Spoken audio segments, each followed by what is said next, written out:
Vă salut, dragi prieteni, și bine ne-am regăsit la un nou videoclip. Mulți dintre dumneavoastră mi-ați cerut să fac videoclipuri despre tăierile la prun, indiferent că sunt cele de formare de coroană, indiferent că sunt de întreținere și fructificare, numai să facem câteva videoclipuri. Și tocmai de aceea am zis, de ce nu, haideți să facem și acest videoclip, decât că o să fac un videoclip mai special. O să vă prezint niște tăieri la un prun mai dificil, la stuful acesta din spatele meu, și să vă spun și ce s-a întâmplat aici. Este un prun Stanley, este în anul 5 de viață, este altoit de mine, cu un portaltoi de corcoduș, dar nu știu ce s-a întâmplat de portaltoiul, pur și simplu n-a putut să ducă vigoarea altoiului. Altoiul s-a dezvoltat foarte bine, a ramificat puternic. Eu am și lipsit o perioadă din această zonă și n-am putut să mă ocup de ei, mai ales că am avut pe laturile acestea ale gardurilor niște salcâm și știți, sub salcâm doar urzica mai crește și el a căutat lumină, cum s-a întâmplat și în partea cealaltă, și tocmai de aceea trebuie să intru puțin în ei și să fac aceste tăieri, poate chiar pe parcursul a 2 ani de zile, astfel încât să pot să-l aduc la forma dorită și la fructificarea lui normal. O să vă prezint pomul și în timp ce lucrez eu, o să vă dau totodată, ca să nu pierdem timpul, câteva sfaturi, câteva reguli de tăiere la prun, pentru care dumneavoastră puteți să vă dați seama ce aveți de făcut și poate chiar dacă n-ați mai făcut acest lucru vreodată, să știți, exact ca în cazul mărului, ce anume trebuie să faceți, care sunt regulile și principiile de care trebuie să țineți cont atunci când faceți niște tăieri la prun. Aici vom face și tăieri de reducție, vom face și tăieri de fructificare, vom face și tăieri de formare, reformare, întreținere, reformarea coroanei. Nu știu cum să mă exprim, că v-am spus, este un adevărat stuf. Haideți să vedem cum arată acest pom și de ce ne vom apuca pentru început. Primul lucru pe care îl voi face, automat voi renunța la acei drajoni.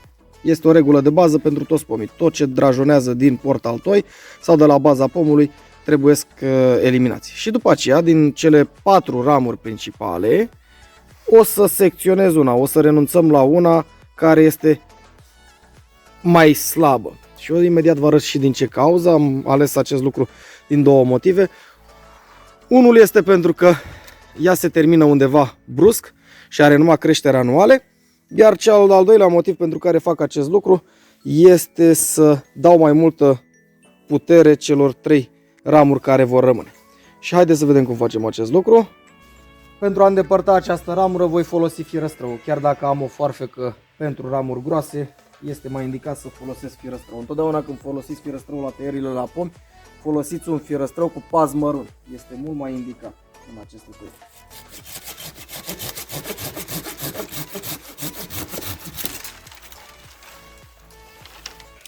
După care, cu ajutorul foarfecii pentru ramuri groase, voi secționa și acești drajoni.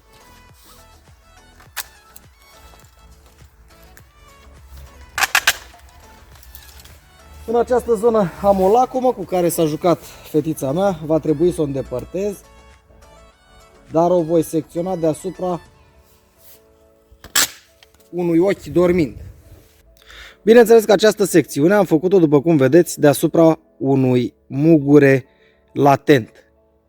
De ce? Pentru că acesta îmi va genera o creștere, o reînnoire și acest lucru îmi va fi de folos. Lucru pe care vă sfătuiesc pe dumneavoastră să-l faceți. De ce? Pentru că este o regulă de bază ca tăierile la prun să fie făcute la cep, adică să nu fie făcute la inel. De ce acest lucru? Pentru că prunul întotdeauna fructifică pe ramuri tinere, pe ramuri mixte, garnisite cu muguri de rod și muguri vegetativi. În general, prunul, pentru a avea o fructificare constantă și nu una periodică, este necesar să fie tăiat întotdeauna de întinerire, dacă pot spune așa. Iar acest lucru o să vă arăt imediat cum îl putem face. Și luăm exemplu al acestei ramuri. După cum vedeți, ea este o ramură secundară care pleacă din cea principală și a ajuns la o treime din grosimea aceleia. Iar eu voi renunța la o parte din ea printr-o deviere, pentru că așa este normal să procedăm. În mod normal, secțiunea devierii ar trebui făcută undeva aici, pentru a nu mai genera creștere. Ei, în cazul prunului, în general, nu se procedează așa. Noi vom face o deviere, dar secțiunea o vom face de mai sus, deasupra unui mugure latent, pentru ca acesta să genereze pe viitor creșteri noi care vor fructifica.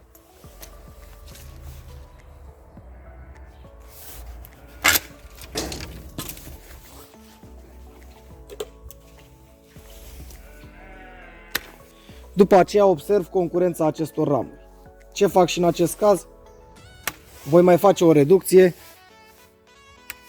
și voi lăsa o parte tânără care să se dezvolte și care să genereze o ramură de rod mai târziu.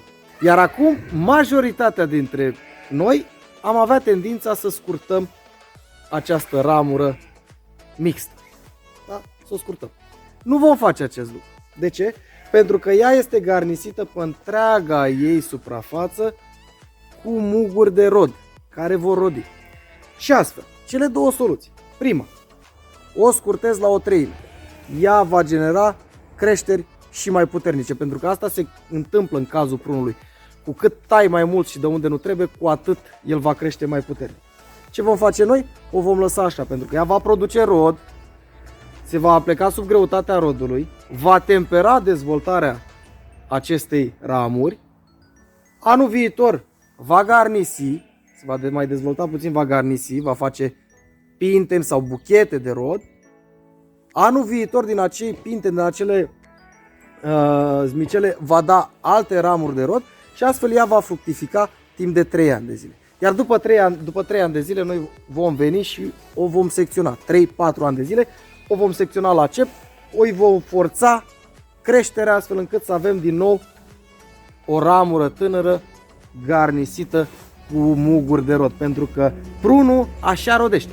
Rodește în buchete, rodește în general pe ramuri tinere, la fel cum este cazul piersicului sau caisului, care suportă până la 40-50% tăieri intensive din coroana lui pentru a genera ramuri noi și a fructifica foarte puternic. Deci, niciodată să nu tăiați aceste ramuri mixte pe care le întâlniți în interiorul prunului. Iar acum altă situație. Această ramură puțin mai viguroasă. Ce se întâmplă cu ea? Ne vom uita la mugurii de rod și vom vedea cum este ea garnisită cu muguri de rod. Dacă are muguri de rod pe toată suprafața ei, este garnisită, o ramură mixtă, atunci putem să facem o scurtare cu o treime sau cu o doime a ei din vârf. Dar dacă ea nu are muguri de rod decât în vârf, atunci o vom lăsa așa și o vom tăia anul viitor. Cum voi face și eu în acest caz. Vom lăsa tulpina liberă de aceste creșteri de an. Aceasta o voi lăsa pentru că va garnisi pe viitor, dar acestea voi renunța la ele.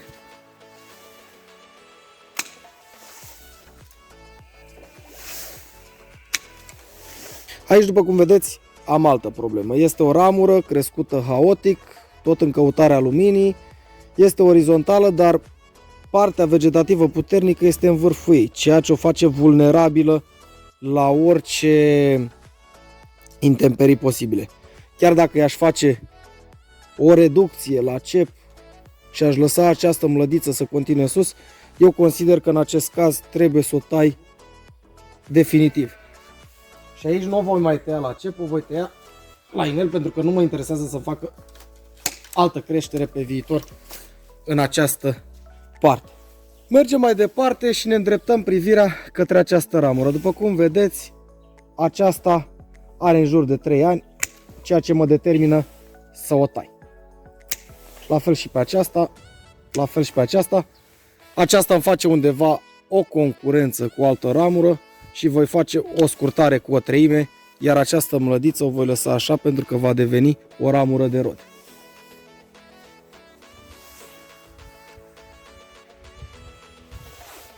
La fel este și în acest caz. Avem o concurență pe această ramură, voi tăia și o voi lăsa cu ramură nouă. În acest caz, aceasta îmi face concurență cu aceasta, pe aceasta bineînțeles că vreau să o las către exterior.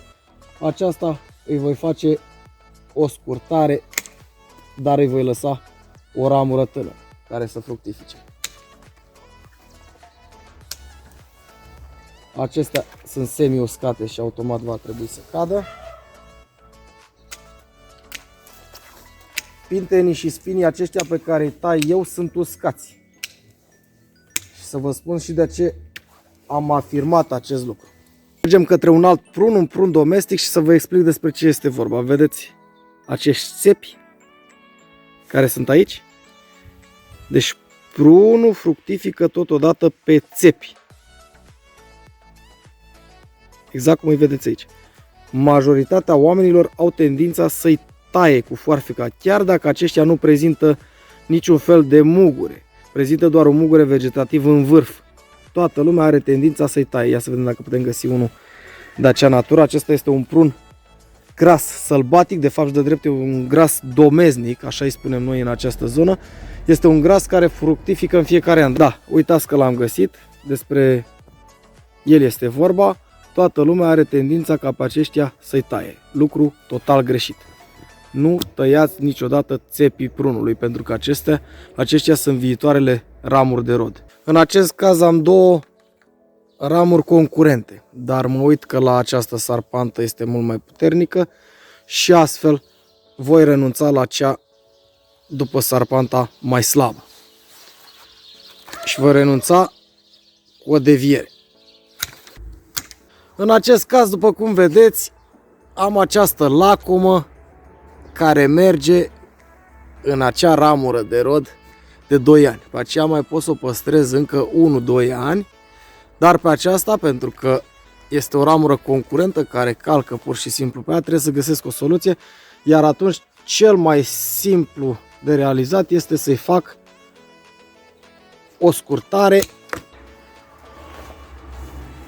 iar de aici o deviere, deoarece aceea se va duce peste aceasta de aici. Ea este garnisită cu muguri de rod și acest lucru îmi permite să fac acest lucru fără probleme. Chiar dacă aici îmi vor genera niște creșteri foarte puternice anul viitor, voi alege din ele. În acest caz voi face la fel o deviere. Aici voi degarnisi, pentru că nu am nevoie de ele. Aici, după cum se vede, întâmpinăm altă problemă. Avem două ramuri care se duc spre interior și fac concurență cu cele de pe interior, dar avem una care merge spre exterior. Astfel vom renunța la acestea două.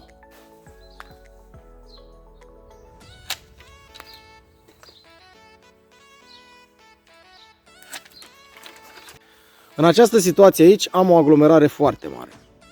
Am aceste sarpante care se duc, aceasta merge o deviere în stânga, aceea este destul de viguroasă, se duce și îmi garnisește acea parte, adică nu îmi lasă acea zonă liberă. Aceasta merge spre dreapta și mă ajută, nu concurează cu nimeni, în schimb aceea se duce drept spre centru și mi-aglomerează foarte mult și nici nu are niște zone din care aș putea să renunț, astfel încât să deviez într-o parte sau alta și astfel o voi secționa din această parte.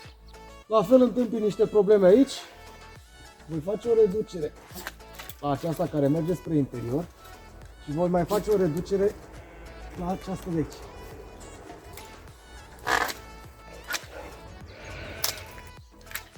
Voi mai renunța și la aceasta. Iar acum singurul lucru care mi-a mai rămas de făcut este să fac niște reducții și niște devieri la rod, pentru că aceste zone au rodit de anul trecut. Dacă ele erau pur și simplu lacome de vigoare medie și mare, le lăsam așa, dar faptul că ele au rodit acum un an îmi permite ca eu să le fac niște reducții și niște devieri la care voi putea și la care îmi permite coroana.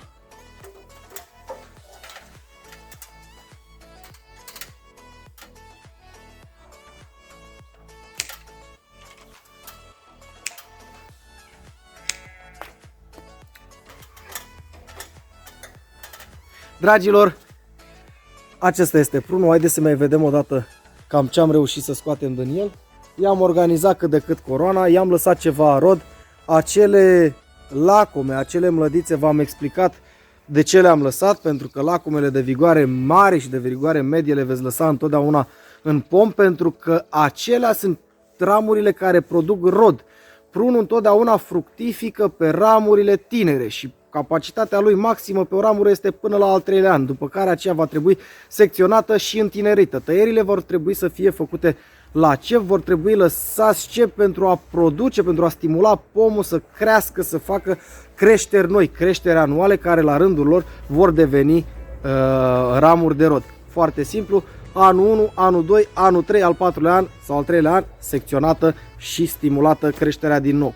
Vedeți foarte bine la acele lacome care le-am lăsat în spatele meu, vă uitați la ele, așa cum am explicat, cum sunt garnisite cu mugurii de rod. Au muguri de rod pe tot cuprinsul ei, este o ramură mixtă, puteți să secționați o treime din acea ramură. Are muguri de rod doar în vârf, cum este cazul aceleia și acelea de acolo, o lăsați și interveniți la ea la anul. Ba din contră, puteți interveni și în luna mai, atunci când vedeți, poate v-ați înșelat și ele nu au rod pe ele și atunci puteți să reveniți și să le secționați. Așa cum am mai spus, prunul necesită niște tăieri de întinerire permanente.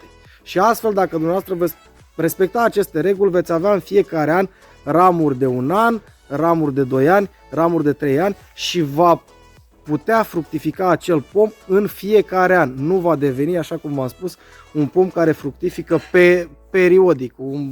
Un an face 5 nu și așa mai departe și astfel el va fi ținut în priză și va fructifica în fiecare an. Sper că v-a fost de folos acest material, sper că ați văzut despre ce este vorba și cam ce fel de tăiere am aplicat eu. O să fac un videoclip și într-o livadă tânără unde voi merge să-mi tund pomii cei tineri, iar acolo este cu totul altceva. Până la următorul videoclip, eu vă doresc tot binele din lume și să ne revedem cu bine la următorul material. O seară bună vă doresc! Am spus o seară bună pentru că este seară acum când am făcut acest videoclip. Oricum, o zi plăcută să aveți, o seară bună sau o dimineață minunată în funcție de când veți privi acest videoclip.